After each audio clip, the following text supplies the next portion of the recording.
verdad que es un poco incómoda, pero... Ok. Ahora voy a compartirle la pantalla para que podamos ver todos acá y allá em, el texto que vamos a analizar hoy. Ocupo la pantalla.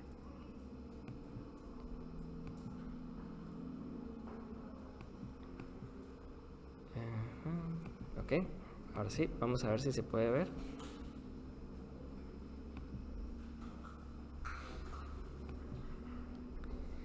El texto que tenemos hoy es el final de Apocalipsis, capítulo 1. Hoy vamos a retomar desde el versículo 5, lo que sería, perdón, desde el versículo 6, desde la parte B. Así que el primer paso es que lo vamos a leer todo en esta nueva versión internacional, y después vamos a ir viendo los patrones que encontramos. Versículo 6. El que ha hecho de nosotros un reino, sacerdotes al servicio de Dios y su Padre, al sea la gloria y el poder por los siglos de los siglos. Amén. Mira el que viene en las nubes, y todos lo verán con sus propios ojos, incluso quienes lo traspasaron, y por él harán lamentación todos los pueblos de la tierra. Así será. Amén. Yo soy el Alfa y el Omega, dice el Señor Dios, el que era, el que ha de venir, el Todopoderoso. Versículo 9. Yo, Juan, hermano de ustedes y compañeros en el sufrimiento, en el reino, en la perseverancia que tenemos en unión con Jesús, estaba en la isla de Patmos por causa de la palabra y del testimonio de Jesús. En el día del Señor vino sobre mí el Espíritu, y oí detrás de mí una voz fuerte como de trompeta, que decía: escribe en un libro lo que veas, envíalo a las 7 iglesias, a Éfeso, a Esmirna, a Pérgamo, a Tiatira, a Sardis, a Filadelfia y a la Odisea. Me volví para ver de quién era la voz que me hablaba, y al volverme vi 7 candelabros de oro. En medio de los candelabros estaba alguien semejante al Hijo del Hombre, vestido de una túnica que le llegaba hasta los pies y ceñido con una banda de oro a la altura del pecho. Su cabellera lucía como lana blanca, como la nieve, sus ojos resplandecían como llamas de fuego, y sus pies parecían bronce al rojo vivo, y en un horno, y su voz era tan fuerte como el estruendo de una catarata, y en su mano derecha tenía 7 estrellas, y de su boca salía una aguda espada de 2 filos, y su rostro era como el sol cuando brillaba en todo su esplendor. Al verlo, caí a sus pies como muerto, pero él, poniendo su mano derecha sobre mí, me dijo: no tengas miedo, yo soy el primero y el último, y el que vive. Estuve muerto, pero ahora vivo por los siglos de los siglos, y tengo las llaves de la muerte y del infierno. Escribe pues lo que has visto, lo que sucede ahora y lo que sucederá después. Esta es la explicación del misterio de las 7 estrellas que viste en mi mano derecha y de los 7 candelabros de oro. Las 7 estrellas son los ángeles de las 7 iglesias, y los 7 candelabros son las iglesias. ¿Ok? Este era el primer paso. Eso es lo que siempre tenemos que empezar haciendo. Vamos a concentrarnos desde el versículo 8 hasta el 20. Voy a quitar estas marcas que han puesto por allí, y vamos a hacer el paso 1. ¿El paso 1 cuál era? Bueno, el paso 1 es que vamos a buscar las palabras que están repetidas, las palabras claves, y agradecería también a los que están en Zoom y los que están acá, si tienen la Biblia en papel, que me acompañen para encontrar las palabras que están repetidas. Así que abro también el micrófono, y los de Zoom que quieran agregar o ir comentando, pues los podemos ir viendo. Yo veo en el versículo 6 que termina con un amén, y el versículo 7 termina también con un amén. O sea, ahí tenemos una repetición. ¿Okay? ¿Alguien ve alguna otra?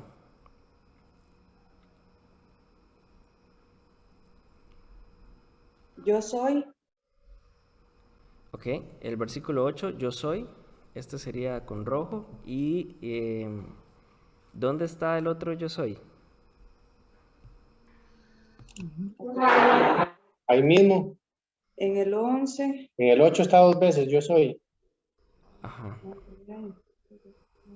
Sí, En el en esta 11. sí. Sí, no En solo. el 8. Yo Sí, es soy el que alfa, el omega, el que era, el que ha de venir. dice el Señor, yo soy el que es y el que siempre era y que aún está por venir, el Todopoderoso. Debe ser por la versión. Ok, sí, sí, exacto. Yo creo que si la vemos en nueva versión internacional, si hay un cambio, el que es, el que era y el que ha de venir, esto ya está repetido, ¿verdad? Si recordamos de la semana pasada, esto estaba en el versículo 4, el que es, que era y el que ha de venir.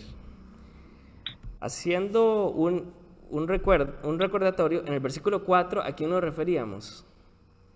A Dios, ¿verdad? Y aquí, en el versículo 8, ya cuando termina el poema, ¿quién es el que era, el que es y el que ha de venir?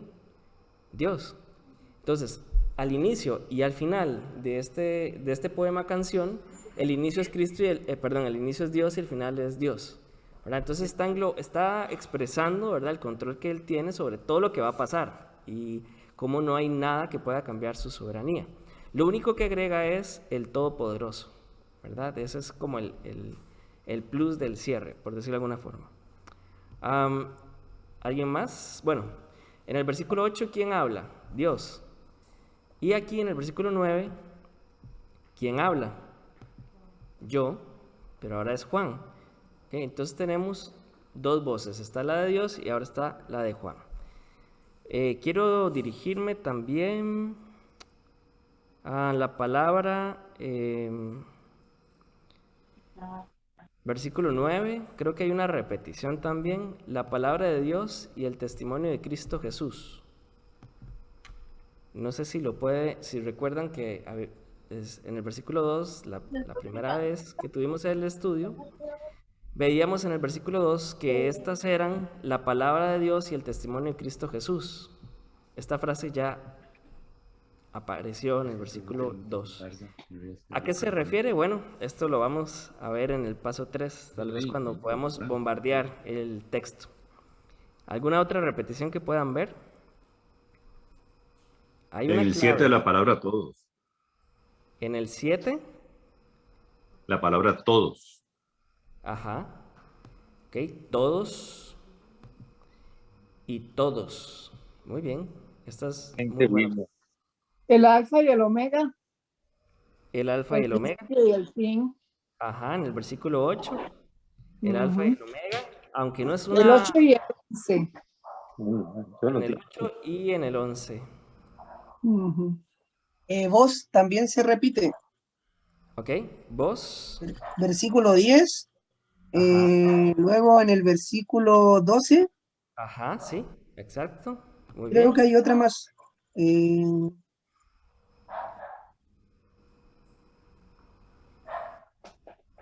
Ok, bueno, tenemos esos dos. Hay dos repeticiones más que son muy importantes en este texto. En el versículo 11 tenemos escribe. Y en el versículo 19 volvemos a tener el mandato, escribe. Ahí está todo. ¿Verdad? ¿Ok? ¿Alguien más con alguno que pueda encontrar por allí? voz también aparece en el versículo 15. Ok. ¿Y Es su que voz era tan fuerte? no puede Muy estar bien. todo. ¿Cuál? Reverberación. El reino, exacto. El reino está en el 9, está en el 6.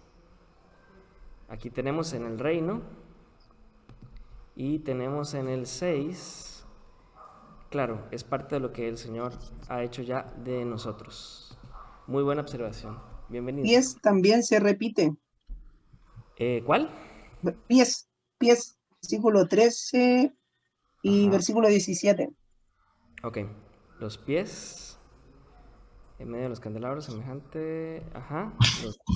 Ok, la túnica está a los pies. Y en el versículo 17, es cierto, también vamos a ver que él cae a los pies como muerto. Ujú. Muy bien.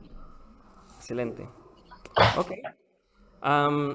por el momento creo que aunque hay más palabras repetidas y son bien importantes, nada más quiero reflejar alguna que de pronto es clave. Tenemos una que generalmente pasamos rápido, como, Muerte. cada una de las descripciones que tiene el Hijo del Hombre aquí viene acompañado con un como, ¿verdad? Eso es una clave para poder interpretar bien. Juan está viendo al Hijo del Hombre y lo está comparando con cosas que él sabe, ¿verdad? Entonces eso más adelante vamos a ver por qué es tan importante. El paso 1, creo que estamos concluidos. Paso 2, vamos a señalar con verde cuáles son los personajes que podemos observar en este texto. ¿Qué personajes tenemos? El primero que veo aquí. Juan. ¿Ok? Juan, vamos a ver cómo se caracteriza Juan. Primero, Juan es hermano. Nótese que no empieza con un título de su posición o de su currículum, es hermano. ¿Qué más es Juan? Es compañero. Perdón, cierto, Jesús. ¿Y qué más? ¿Qué más es Juan? Es compañero doble, por decirlo de alguna forma. Es compañero en el sufrimiento, pero también es compañero en el reino. Más bien es compañero triple. ¿Y es compañero en qué más? En la perseverancia que tenemos en unión con Cristo. ¿Ok? ¿Qué más sabemos de Juan en este texto? Estaba en la isla de Patmos. Es un preso. La causa en la palabra y el testimonio de Cristo Jesús. Muy bien. ¿Qué más aparece aquí en este texto?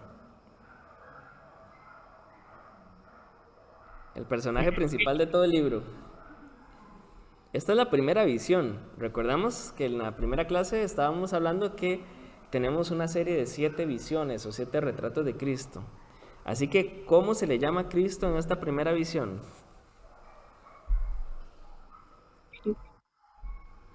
El Hijo El del Hombre. Hijo del Hombre.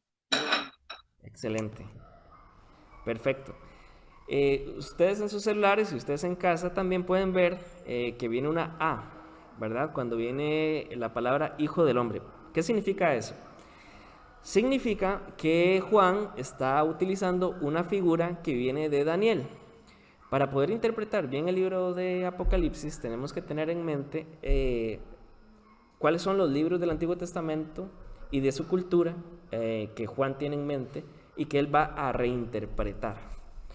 Algunos dicen que Apocalipsis es exactamente o sea que para entender bien Apocalipsis tienes que entender bien Daniel. Esto es cierto y no tan cierto. Es cierto porque es lo que Juan conoce, ¿verdad? Pero tampoco vemos que Juan dice, esto es tal como, o este pasaje es como tal cosa que dice Daniel. No, él no hace una referencia directa, él dice, esto es semejante, ¿verdad? Entonces vamos a ver que Daniel tiene una interpretación de todas las cosas que está pasando y Juan va a hacer una reinterpretación para su tiempo. Y entonces sí hay cosas iguales en el vocabulario, pero hay ciertos permisos que Juan se da. Daniel ve solo una bestia. Juan va a ver 2. ¿Por qué? ¿Por qué será eso?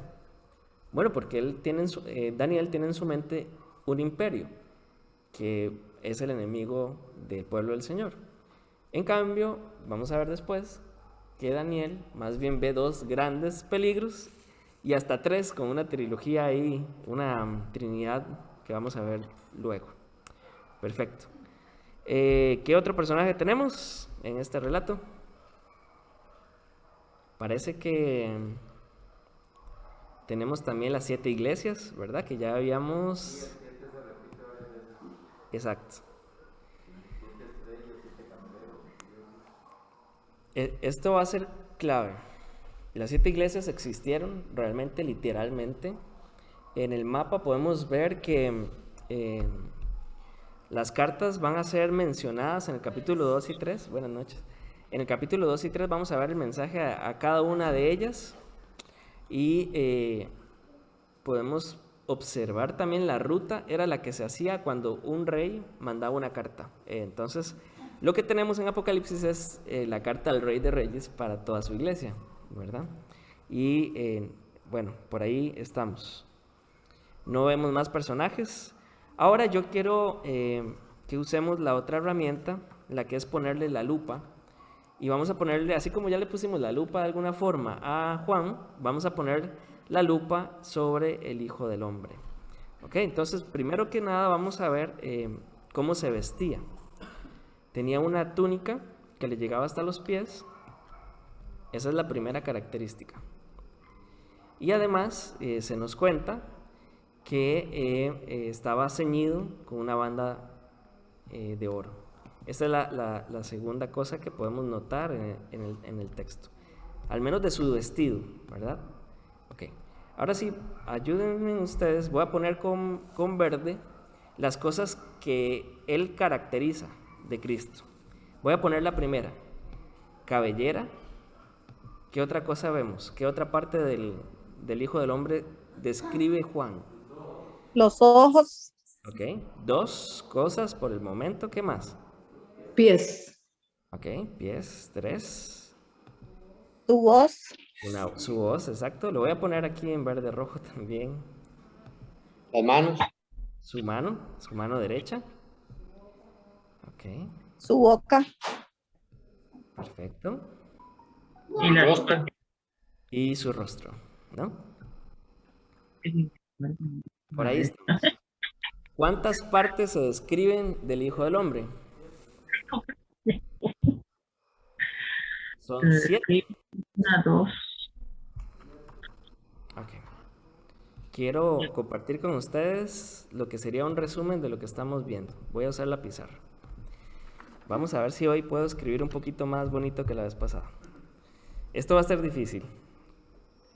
Sí, no, fatal. Bueno, ahí ustedes tendrán misericordia conmigo. Tenemos la cabellera, tenemos los ojos. Como segundo elemento, tenemos los pies, tenemos la voz, tenemos la mano derecha, pero nada más voy a poner mano. Tenemos la boca. Y finalmente tenemos el rostro. No es para nada casualidad que sean 7 cosas. Muchos dicen que de pronto Juan estaba en éxtasis y no sabía qué escribía. No, lo que tenemos es algo demasiado intencional. Y vamos a ver la relación entre estas cosas. ¿Está bien? Cabellera y rostro son ambas cosas que están en la cara. Ojos, Ojos y boca son cosas que están en la cara. Y pies y manos, ¿cómo se relacionan? Son las extremidades. ¿Y qué tenemos en el centro? Lo que tenemos en el centro es la voz. Esta es una forma muy común de escribir. De hecho, si ustedes estudian las parábolas de Jesús, se van a dar cuenta que este tipo de retórica era muy común. ¿Cuál es la relación y por qué él se da tiempo de escribir 7 cosas y de relacionarlas? Bueno, esto va a ser bastante clave. Los ojos y la boca están muy relacionadas con lo que él va a hacer, con lo que Juan está haciendo. Le dicen, escriba, hable también, comunique lo que usted va a ver, ¿verdad? Ok, después las extremidades, pies y manos, básicamente está relacionando lo que hay que hacer con esa profecía. Y el centro de toda la caracterización de Jesús es su voz. Esto es una forma de darle énfasis. Esto es lo más importante de todo. Escuche esta voz. Porque Juan no va a poder escribir nada que no escuche primero. Entonces tenemos algo audiovisual que nos va a poner a hacer y a caminar por su visión, por su revelación. ¿Ok? Esta es la lupa que podemos tener, ¿verdad? Del Hijo del Hombre. Voy a volver entonces a nuestro versículo. ¿Ok? Vamos bien. Paso 3. El paso 3 es donde más necesitamos la ayuda de todos. Vamos a ir desde el versículo 8 para que ustedes me digan, o más bien para que bombardeemos juntos el texto. Hagámosle bastantes preguntas al texto. ¿Está bien? Desde el versículo 7 lo vamos a hacer. Nada más voy a poner una pregunta donde ustedes me digan, los de acá o los de Zoom, y después vamos a tratar de buscar respuestas. Lo intentaremos. Ok. Miren el que viene en las nubes y todos lo verán con sus propios ojos, incluso quienes lo traspasaron. Mi primera pregunta es, ¿quiénes lo traspasaron? Los que lo condenaron. Ok, primero bombardeamos y después trataremos de contestar. Y por él harán lamentación. ¿Será que se arrepienten? ¿Por qué en la nube? ¿Por qué tiene un carro de nubes? Muy bien. Yo soy el alfa y el omega, dice el Señor Dios, el que era, el que ha de venir, el Todopoderoso. ¿Cómo lo verán todos? Excelente. Muy buena pregunta. Yo soy el alfa y el omega, el que era, el Todopoderoso. No sé si se les ocurre alguna pregunta del versículo 9 al 13. Porque esos tres temas, el sufrimiento, el reino y la perseverancia. Ok. ¿Por qué? Porque es compañero en tres cosas. Eso es una muy buena pregunta. En estas tres cosas. Excelente. Muy buena. Ajá. Ok, ustedes, perfecto. ¿Quiénes son ustedes? Muy bien. ¿Más preguntas?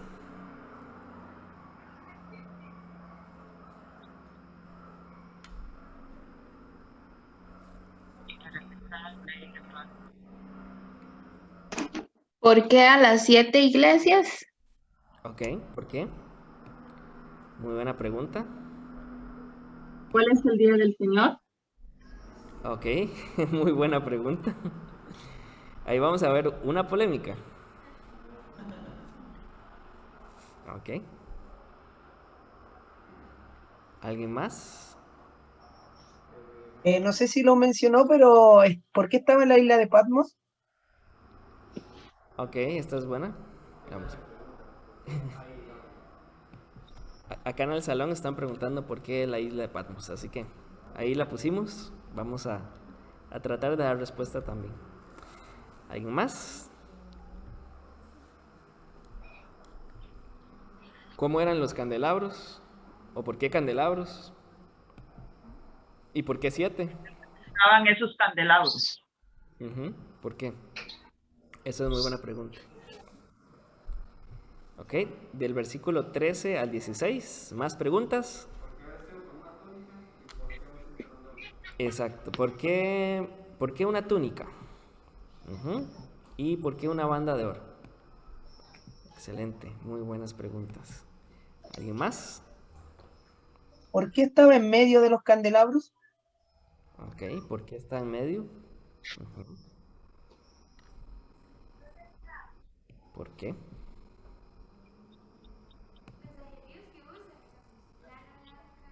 Ok. ¿Por qué lana blanca, por ejemplo? ¿De dónde vienen llamas de fuego, por ejemplo? Esa es buena pregunta. ¿Por qué es el Hijo del Hombre? Ok, perfecto.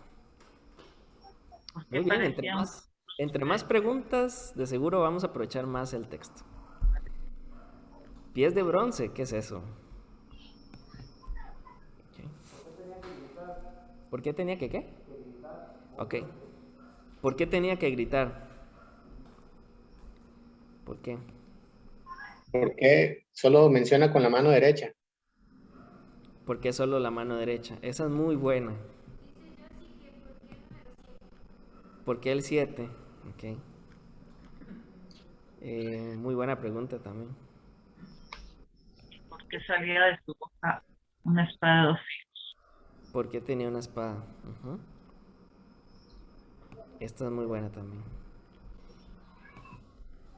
¿Alguna otra? ¿No? ¿De ahí no? Estrellas, ¿por qué? ¿Cómo sabía que eran estrellas? Porque sabía que eran estrellas. Esta es muy buena. Perfecto. ¿Por qué lo manda a escribir lo que ha visto? Ah, esa está muy bien. ¿En dónde estaba? ¿En qué versículo? 19. El ¿Por qué 19. escribir? Exacto, ¿por qué escribir? Ujú. ¿Por qué Juan tenía miedo? Según el 17. Ok. Según el 17. Jesús le dice, no tengas miedo. ¿Por qué Juan tenía miedo? Ajá. ¿Y por qué Jesús le dice que no tenga miedo? Sí, fijo, es muy buena pregunta. ¿Por qué Juan dice que cae como muerto? Ok, En el 17. muy bien. Muy buena pregunta. Esa es clave. ¿Alguna otra de acá?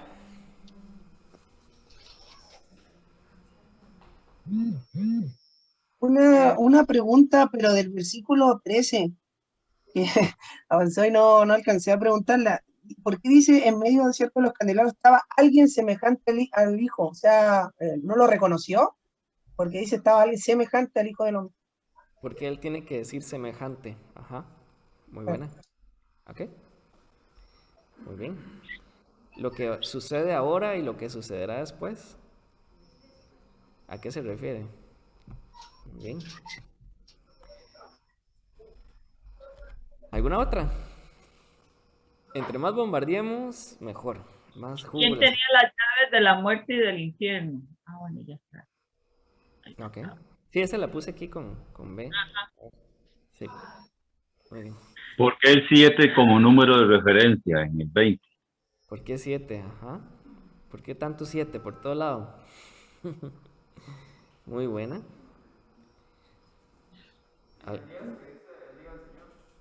Ah, sí, el día del Señor lo pusimos. Sí.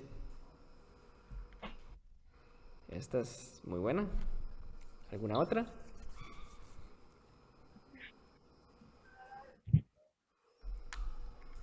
¿Quiénes son los ángeles de las 7 iglesias? Personalmente esa es la que más me dio lucha. Y le pregunté al que fue mi mentor él estudió durante 45 años de Apocalipsis y me dijo, ya y no sé. Muy buena Mainito, pregunta. Pues, Mainítor, esa pregunta siempre me la he hecho, porque una vez escuché a alguien predicar decir que los ángeles eran los pastores, entonces siempre me quedé así, ¿será cierto? Ok, ya casi vamos ahí. Les adelanto que para esa vamos a necesitar la herramienta del menú para conocer todas las posiciones que se han hecho alrededor de eso. Ok, bueno, vamos desde arriba a ver cómo nos va desde el versículo 7. Bueno, nos preguntamos por qué en las nubes. Como les decía, es bastante clave que podamos entender que Juan está usando las imágenes que vienen desde el Antiguo Testamento. ¿Ok? Entonces, en el Antiguo Testamento, en la nube, en el Éxodo, ¿qué significaba? Era la presencia de Dios, de que no había abandonado a su pueblo, ¿verdad? Eso es lo que significaba. Esa era la imagen que entonces ahora Juan va a traer, lo que se llamaba el Shekinah, y hay varias iglesias con el nombre Shekinah, por cierto.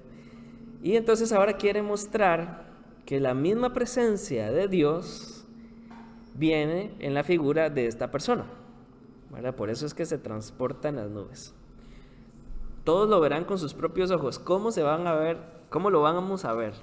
Bueno, aquí hay todo tipo de interpretaciones, pero nada más voy a hablar de dos. Hay dos escuelas que han llevado la pauta en la interpretación de este versículo.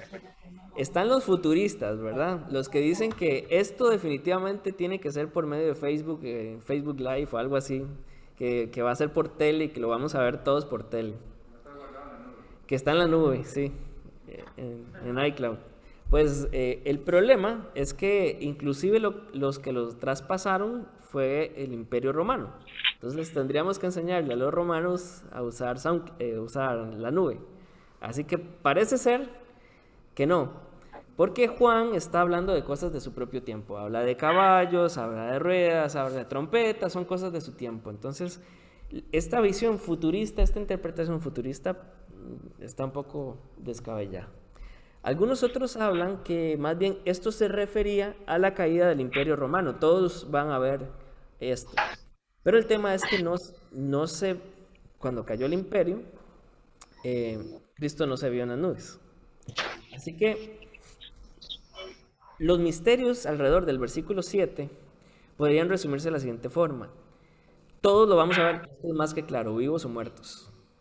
Entonces, esta presencia de Dios trae justicia, pero también trae juicio. Así que podemos ver desde el versículo 7 uno de los temas principales de todo el libro, la victoria de nuestro Señor y cómo Él imparte justicia. ¿Ok? Entonces por allí. ¿Quiénes lo verán? Todos son todos, incluso quienes lo traspasaron. Entonces aquí también está adelantando otro de los temas. Creo que un hermano lo dijo, es que este es el prólogo y debe resumir todo el libro. Sí, así es. Porque vamos a ver en el capítulo 6 cómo los justos ya no parecen tan justos y están un poco desesperados y le dicen, Señor, ¿hasta cuándo vas a traer justicia? Bueno, aquí vamos a ver que esos justos estaban sufriendo martirio y le están preguntando al Señor, bueno, ¿qué va a hacer?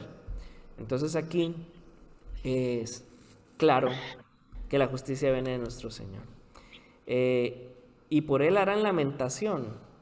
Entonces los que crucificaron a nuestro Señor van a lamentarse.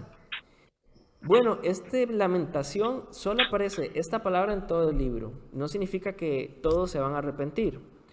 Porque podemos ver que los que tienen la marca de la bestia, los que juran fidelidad a la bestia, nunca se arrepienten. Más bien aquí el Señor viene y trae justicia y esta gente va a reconocer su pecado y va a haber el castigo, ¿verdad? Y bueno, se van a lamentar, pero no es para arrepentimiento. Vamos hacia abajo. Hermano de ustedes, ¿a quién iba dirigida la carta? A las 7 iglesias. Entonces ustedes son la audiencia original, los hermanos de las 7 iglesias, ¿verdad? Ahí es donde podemos resolver eso. Ahora, entendemos que esas 7 iglesias representan a la iglesia de todos los tiempos. Entonces también es para nosotros. Juan también es nuestro hermano. Y compañero, ¿por qué? Compañero en estas 3 cosas, sufrimiento, reino y perseverancia. ¿Qué estaban viviendo estos hermanos en ese momento? Martirio, sufrimiento, ¿verdad? ¿Qué van a gozar materialmente cuando se presente nuestro Señor? El reino. Entonces, aquí Juan está hablando de algo pasado, algo pasado, su sufrimiento, algo futuro, el reino, y cómo tenía que ser la iglesia cuando entendiera este mensaje. Perseverante. La actualidad. Eso es lo que tenemos en el resumen. Entonces, ellos están sufriendo, van a ver el reino en el futuro, pero hoy tienen que ser perseverantes. Eso es justamente por lo cual Juan se presenta con 3 cosas. Una cosa de su tiempo, una cosa del futuro y una cosa de hoy. Entonces nos está mostrando que el fuerte de la carta es un mensaje pastoral. No es tratar de adivinar qué va a pasar o una forma de huir al presente de hoy, sino más bien es un llamado a hoy perseverar, ¿verdad?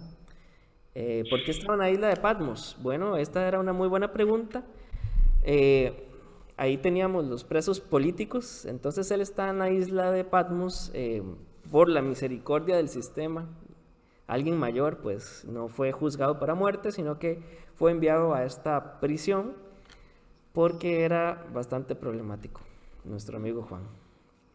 En el día del Señor, aquí tenemos 2 posiciones. Hay algunos que dicen que es el domingo, ¿verdad?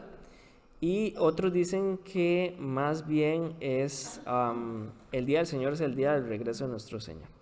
Bueno, ¿por qué los que dicen que el día del Señor es el domingo? Bueno, Porque es el día que alabamos al Señor. sí, esa es la respuesta tradicional. Básicamente los que están defendiendo que el día del Señor es el domingo es porque un día a la semana el César pedía que fuera alabado. Pero entonces la iglesia, en este tiempo de la historia, cerca del 70 después de Cristo, el día del Señor, la iglesia tomaba ese día no para adorar al César, sino para adorar a Cristo. Entonces los que dicen que es el día del Señor, es el domingo, toman ese trasfondo cultural. Los que dicen que el día del Señor no era el domingo, dicen que Juan nunca había hablado del día del Señor como el domingo, sino que usaba la frase el primer día de la semana. Ahí está el debate servido. Yo creo que se refiere al día del Señor como el día domingo, porque no veo que Juan se transporta en el tiempo para ver el día del Señor, ¿verdad? Como si fuera en esa visión. Pero bueno, ahí está. Tenemos esas dos opciones.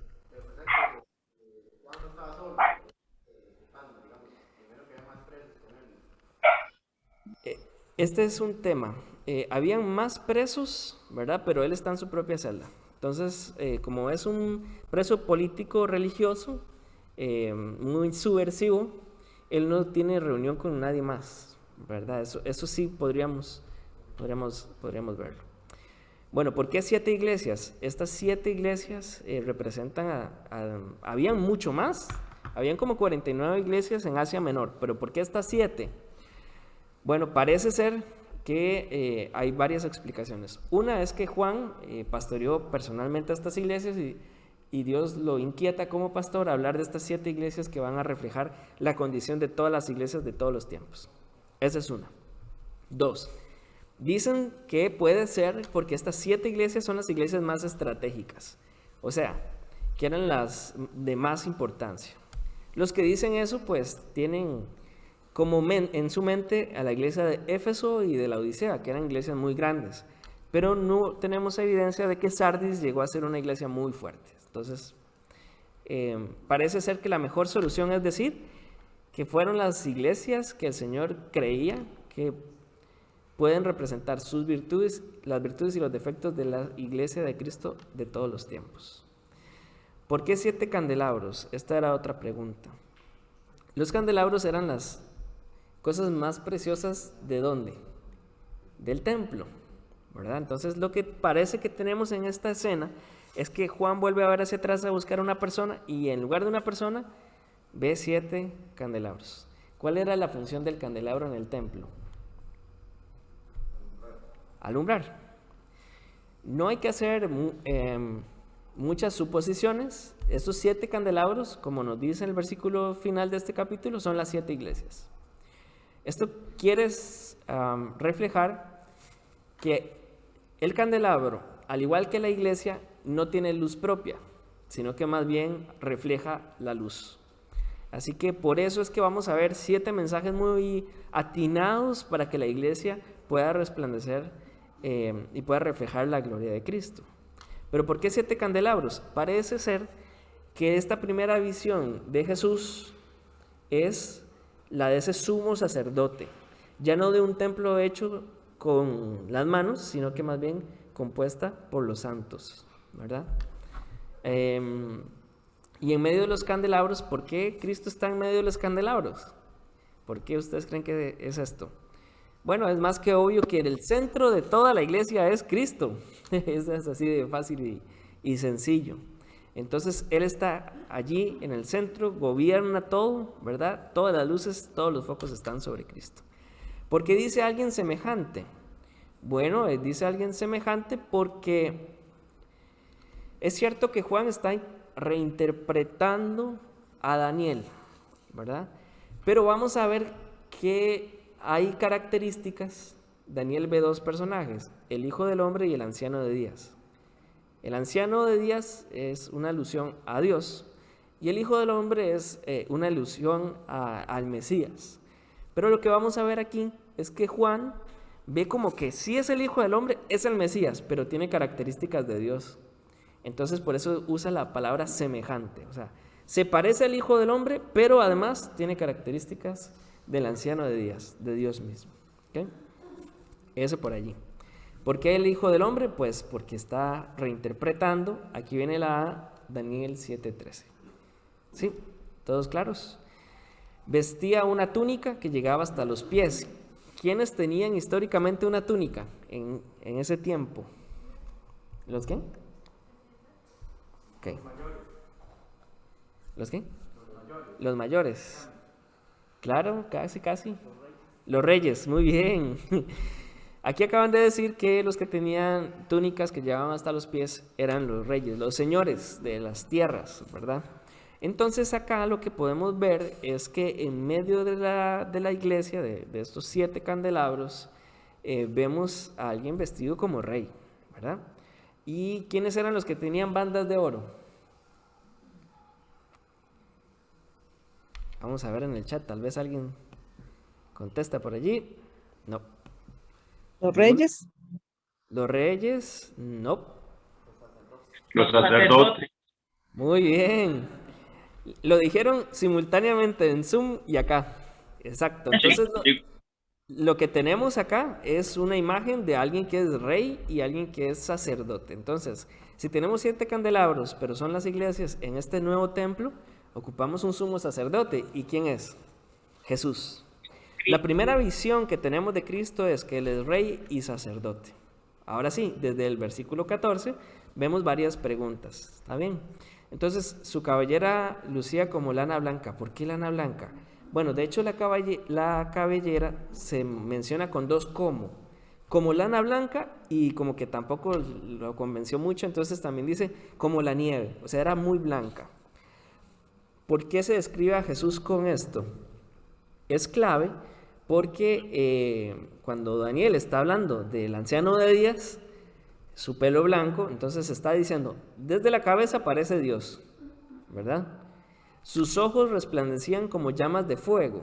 Esto también es algo que Daniel había utilizado para decir que los ojos del Señor recorren toda la tierra y ponen a prueba todas las cosas. Entonces, él sigue viendo los ojos y dice, la cabeza es como Dios, sus ojos son como Dios, ¿verdad?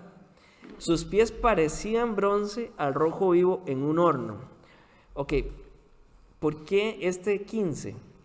Cuando uno ve la literatura apocalíptica no encuentra una caracterización de Dios a través de sus pies, pero sí hay una respuesta para decir por qué sus pies parecían de bronce. Bueno, el bronce era el material más duradero, ¿verdad? Entonces el rey, el César, había hecho unas monedas que decían inmutable rey por siempre, ¿verdad? Entonces, lo curioso es que también detrás de la moneda decía sus pies sobre la tierra por siempre. Entonces aquí hay un juego. Parece ser que César cree que nadie lo puede mover de donde está. Pero en el versículo 15 tenemos al que tiene verdaderamente los pies de bronce, ¿verdad? Al rojo vivo en un horno. Quiere decir que aunque hay mucha temperatura, aunque hay muchas condiciones adversas, nada puede quitar los cimientos del rey, del verdadero rey. Así que en este versículo 15 tenemos algo que es como muy amenazante para el César, ¿verdad? Su voz era tan fuerte como el estruendo de una catarata. Esto también lo había dicho Daniel y Ezequiel también, pero ahora lo está aplicando a Cristo. Antes Dios tenía una voz que daba mucho temor en Ezequiel y en Daniel, y ahora esa voz tan fuerte viene del Hijo del Hombre, de Jesús. Su mano derecha, ¿por qué su mano derecha, no la izquierda? Bueno, cuando hacían negocios querían mostrar su mano más fuerte y esa siempre era la derecha en estas culturas. Hasta el día de hoy es igual. Entonces lo que quiere decir es que con su mano fuerte tiene las 7 estrellas. O sea, tiene a las 7 iglesias.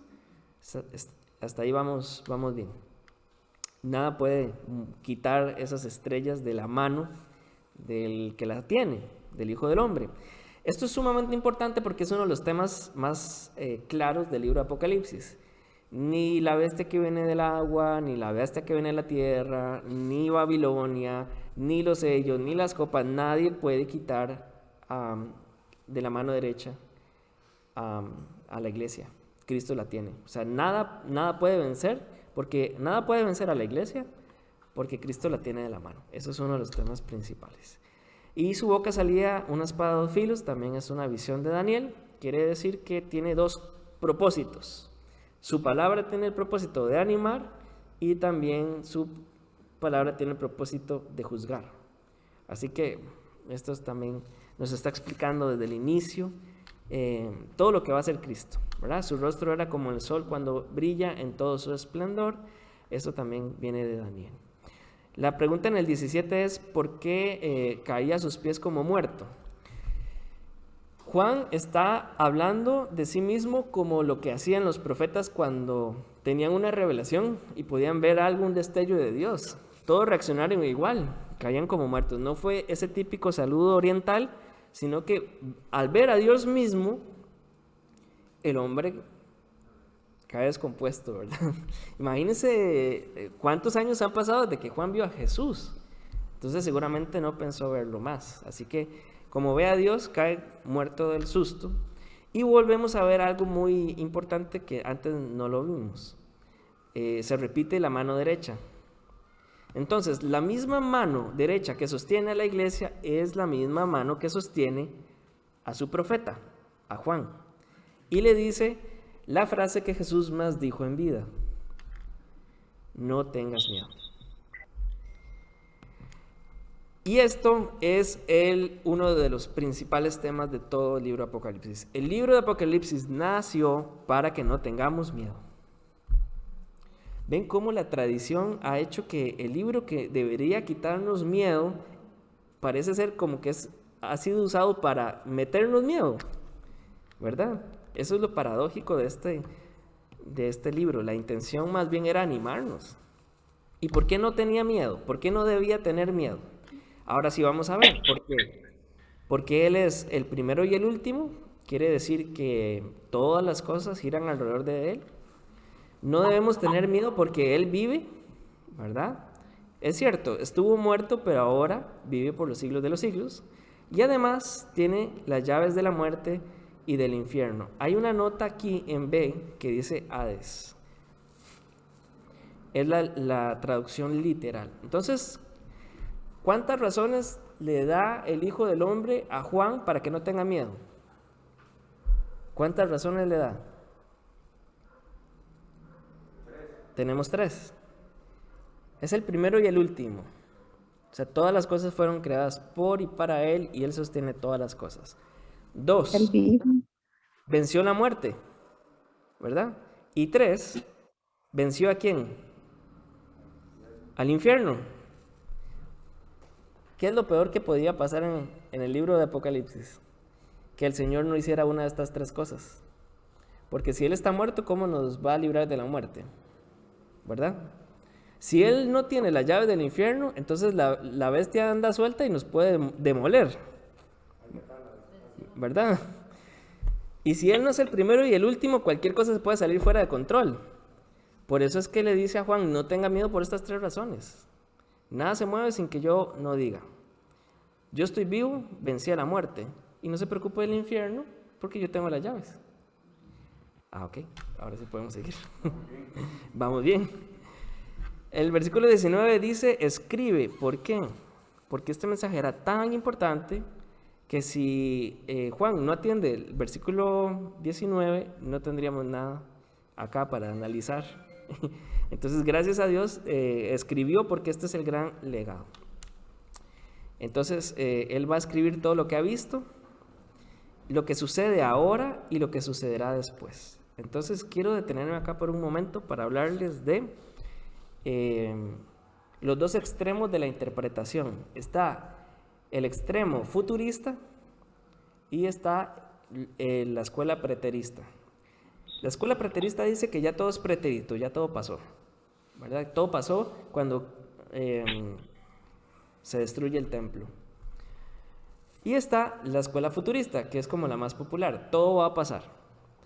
Pero ¿qué nos dice el versículo 19? ¿Cuál es la que está correcta? ¿Cuál escuela es la que gana? ¿La que todo pasó o la que todo va a pasar? ¿Ah? ¿Alguien dice? ¿La que todo va a pasar?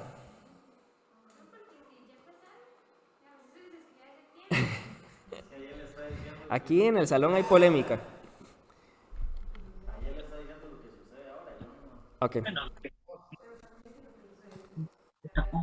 ¿Cuál de las dos escuelas tiene la razón absoluta? Ninguna de las dos. Ninguna de las dos. Así, sí. ¿Cuál es el problema de una interpretación totalmente futurista? De que usted tiene que agarrar el periódico de todos los días y ver las señales para ajustar el texto, ¿verdad? Ok, y además muchas cosas ya sucedieron. Entonces, ¿cuál es el error de la iglesia, de la interpretación preterista? Que el Señor no ha vuelto. Entonces, ¿cuál de las dos tiene razón? Ninguna de las dos. Necesitamos escuchar las dos posiciones y cuál va a ser o cómo vamos a abordar el texto. Ok, vamos a abordar el texto muy respetuosamente diciendo, las cosas que ya pasaron, vamos a decir que ya pasaron y vamos a investigar cuáles ya pasaron, ¿verdad? Y las que no pasaron en esa época son las que estamos esperando. Entonces vamos a escuchar a las dos. Porque en el libro Apocalipsis nadie puede decir yo tengo la verdad total y absoluta y Cristo me mandó un mensaje con el día y la hora. Nadie. O sea, creo que es el libro que más nos humilla, porque podemos hacer aproximaciones, podemos decir posiblemente es esto, posiblemente aquello, pero como decía un gran teólogo que defendió durante 30 años su posición y le dijeron antes de morir, bueno, ¿y qué pasa si usted estaba errado en su posición? Y él dijo, bueno, tal vez cuando me abrace a Cristo se me olvide qué es lo que yo estaba tanto defendiendo. Bueno, sí, tenemos que respetar el texto y vamos a abordar todas las posiciones desde cuál es más convincente a través del texto. Okay. Y ahora la última pregunta la dejé para el final. ¿Es claro que los 7 candelabros son las 7 iglesias, como nos lo dice explícitamente el versículo 7? El versículo 20. Pero el gran problema que tenemos es que ¿quiénes son los ángeles? Entonces voy a volver aquí a la pizarra y vamos a tratar en 2 minutos de hacer la opción de el menú. Vamos a ver rápidamente cuáles son algunas posibilidades y las vamos a evaluar. Vamos a ver si puedo hacerlo. Bueno, las 7 estrellas, ¿quiénes son?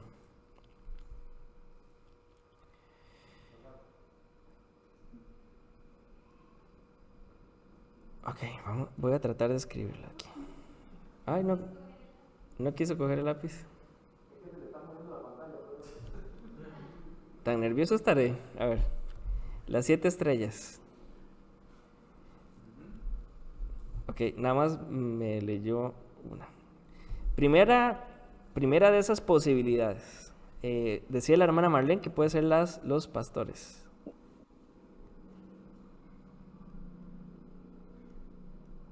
Qué cosa más re fea como escribís. Hay que darle un cursito de escritura. Oiga, no, fatal. Mejor la próxima la traigo. Traigo ya el PDF. Qué vergüenza. Ok. La caligrafía sea como de loquitas, ¿verdad? Sí. Segunda posición que puede ser, o que han propuesto, es que son los mensajeros. Mensajeros celestiales. Parece que estoy escribiendo en hebreo, más bien no. Sí. O sea, eso es como griego. Sí, no, fatal.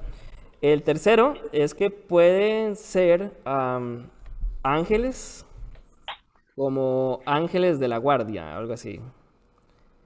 Esa es la tercera opción. Sí, no, fatal. Ahí me disculpan.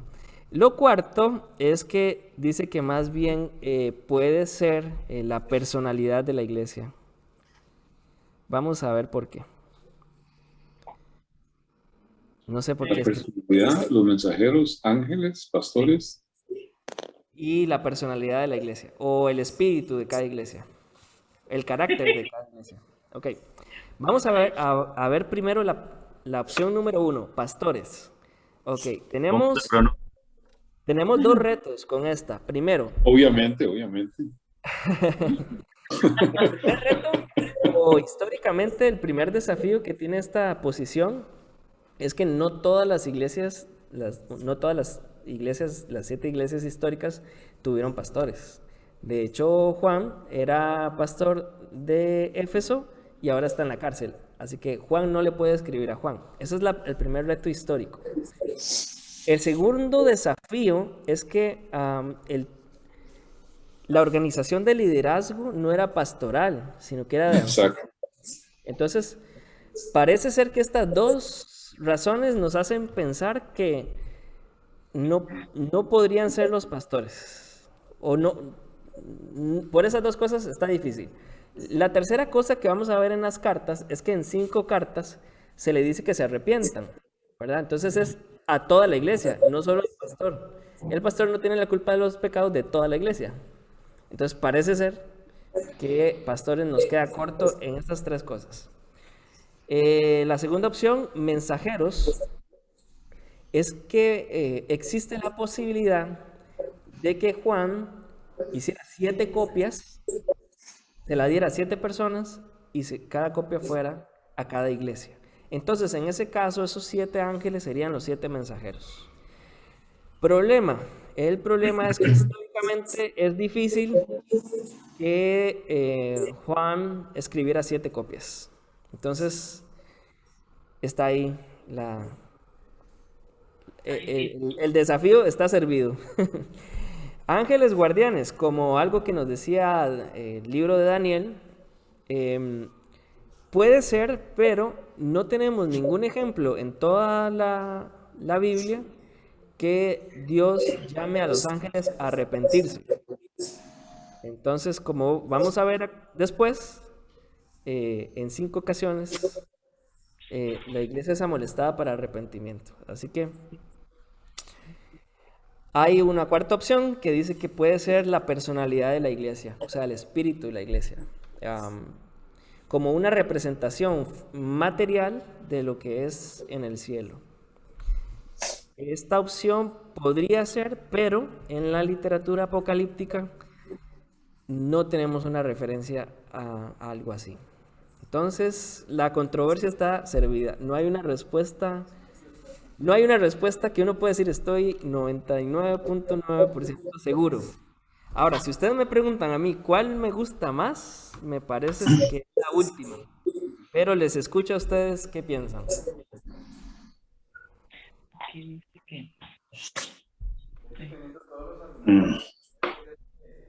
Minor. Okay. Minor. Sí, les escuchamos. En mi Biblia que yo utilizo, que es textual, aparece la palabra mensajero, pero lo deriva como el que me sostiene y que indica la soberanía y el poder absoluto. Ajá. Exacto. Tenemos una nota, además, en Costa Rica decimos para embarrialar más la cancha. Tenemos una nota que dice literalmente mensajeros. Eso quiere decir que tenemos unos manuscritos donde dice ángel y otros manuscritos donde dice mensajeros. Entonces, la respuesta que demos debería incluir ambas ideas, mensajeros y ángeles. Ahí está ahí está servido, sí. May.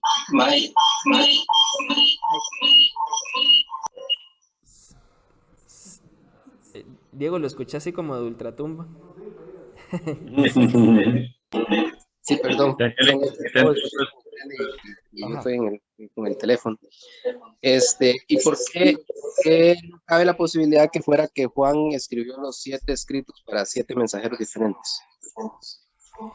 Sí, esta es una posibilidad. La cosa es que necesitaríamos verificación histórica, ¿verdad? Del primer siglo para reconocer a esos 7 mensajeros, ¿verdad? Y eso es la parte que nos falta. O sea, siempre lo digo así, puede que encontremos 7 copias, ¿verdad? Que los arqueólogos encuentren las 7 copias y entonces ahí ya no tendríamos ninguna discusión, ¿verdad? Pero hasta que eso pase, entonces no podríamos decantarnos. Preguntan en el chat, o más bien dicen en el chat, siempre pensé que eran los pastores. Esto puede ser por un problema que se da, que como tenemos en nuestra mente una estructura, ¿verdad? Entonces la imponemos así, ¿verdad? Pero sí, parece ser de las 4 que tenemos ahí mal escritas o muy mal escritas, parece ser que es la que tiene más retos. Pero fue la más, tengo que decir que fue la más popular para Latinoamérica por un comentario de un teólogo bautista que fue muy famoso. Entonces él escribió: los ángeles son los pastores, y por eso creo que el 96% de la gente aquí en Occidente pensamos que esa es la única opción, ¿verdad? Pero sí, está servido el debate. Mainito, pero entonces no hay una sola que uno pueda decir al 100% esta es. No hay una que podamos decir esta es 100% y no tiene ningún reto, porque todas tienen su reto. Ahora, podemos decir cuál es la más probable, ¿verdad? Y tal vez tengamos que decir como aquel teólogo: bueno, tal vez cambie mi posición cuando me abrace Cristo. Sí.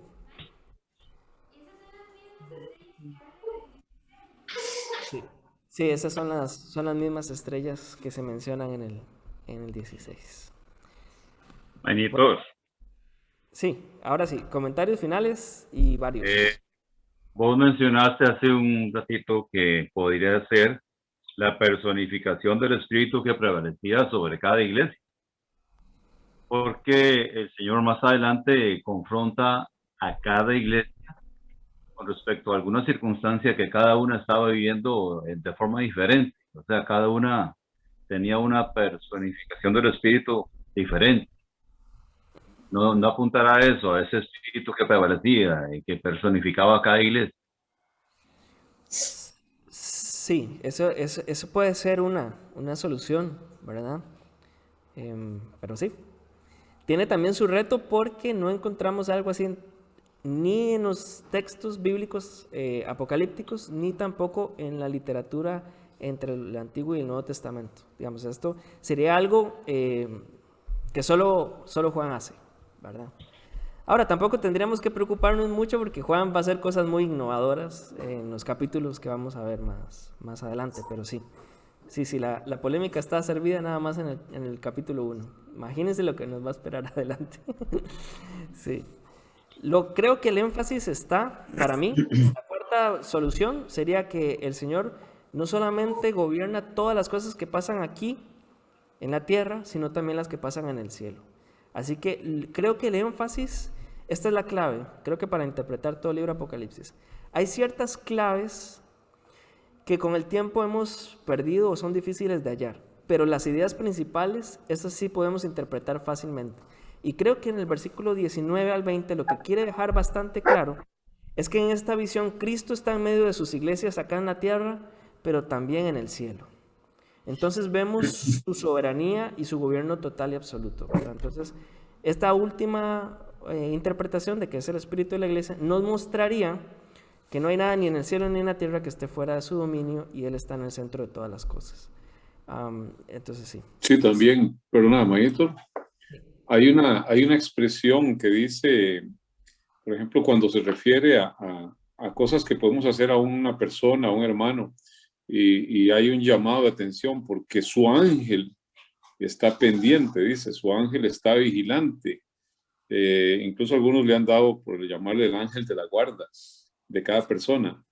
Y de alguna manera la palabra, bueno, nos hace ver la iglesia como un cuerpo místico, como toda la iglesia, donde en realidad es el cuerpo místico de Cristo, pero cada iglesia por separado viene a ser esa particularidad, por decirlo así, que cabe bien la idea de eso, por decirlo así, un ángel de la guarda de la iglesia. Entonces cabe mucho el sentido ese del espíritu, por decirlo así, que tiene una iglesia en particular. Eso es un hecho, cada iglesia tiene por decirlo así, una idiosincrasia que la distingue. Desde ese lado yo lo vería así, porque el hecho de pensar que es el pastor es completamente ajeno al pensamiento en realidad del gobierno de la iglesia establecido por Juan y por Pablo, donde no es un gobierno meramente de un pastor único de cabeza, sino que es un grupo de ancianos donde hay diferentes gentes que hacen diferentes funciones, pero todos en un mismo nivel. Entonces no calza muy bien, como decías vos, en un contexto muy pentecostal, pero en un contexto más de bíblico, no cabría. Otra de las cosas que vamos a ver también a continuación, bueno, no hoy no, de hoy en 15, que Hoy no tendremos. fuimos. Está buenísimo. La cosa es que vamos a ver un solo pastor, pero 7 iglesias muy distintas. Entonces vemos el gobierno, el control de Cristo sobre todas las cosas, su pastoreo de todo el universo, pero también su atención individual para cada iglesia, ¿verdad? Entonces, creo que nos resalta el hecho de que lo que tenemos después de esto, bueno, en toda la carta, es un mensaje muy pastoral. Es un mensaje que es escrito por el Hijo del Hombre, que tiene control total y absoluto, pero está pensando en cada uno de nosotros, de una forma muy personal. Así que... Recordadme preguntarle cuando lleguemos al cielo, Juan. Exacto. Así que, bueno, mis hermanos, el tiempo vuela, sí.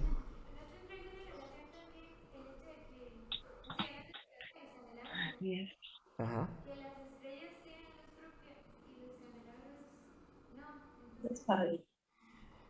Bueno, dice Fabi que puede haber una relación, que los candelabros no tienen luz propia, pero las estrellas sí tienen luz propia.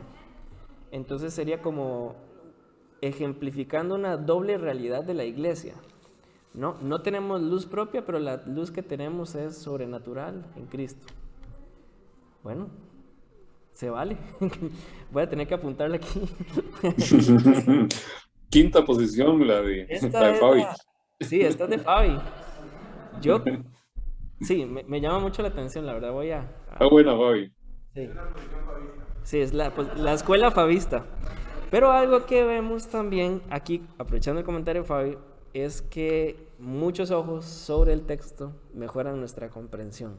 Así como los mensajes fueron para que fueran interpretados por la comunidad, creo que lo que estamos haciendo es un ejercicio muy humilde, ¿verdad? De reconocer que yo estoy aprendiendo de Fabi ahora que Fabi habló, y así con todos. Entonces, el Señor se ha exaltado por estudiar la palabra en comunidad. Así que bueno, el tiempo vuela cuando uno se divierte con Apocalipsis. Así que vamos a orar. Disculpen que nos pasamos un poquito, pero bueno, oramos. Señor, gracias por tu palabra. Gracias porque tú nos das buenas razones para no tener miedo. Una de ellas, Señor, es que vives por siempre y nos das vida, Señor.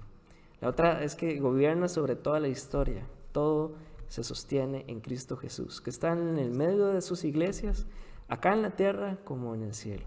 Por eso tu nombre es exaltado acá en la tierra como en el cielo, Señor.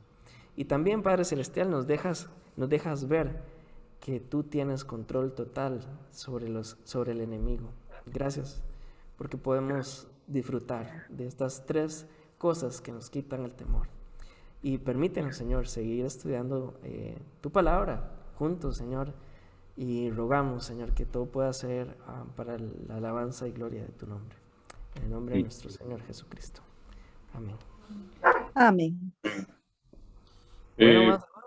Muchas gracias, buenas noches, Maynor, y todos. Buenas noches, muchas gracias, manito. Aprovechando el que estamos un montón aquí de la iglesia. No sé si se enteraron, murió un hermano de Olger Rodríguez.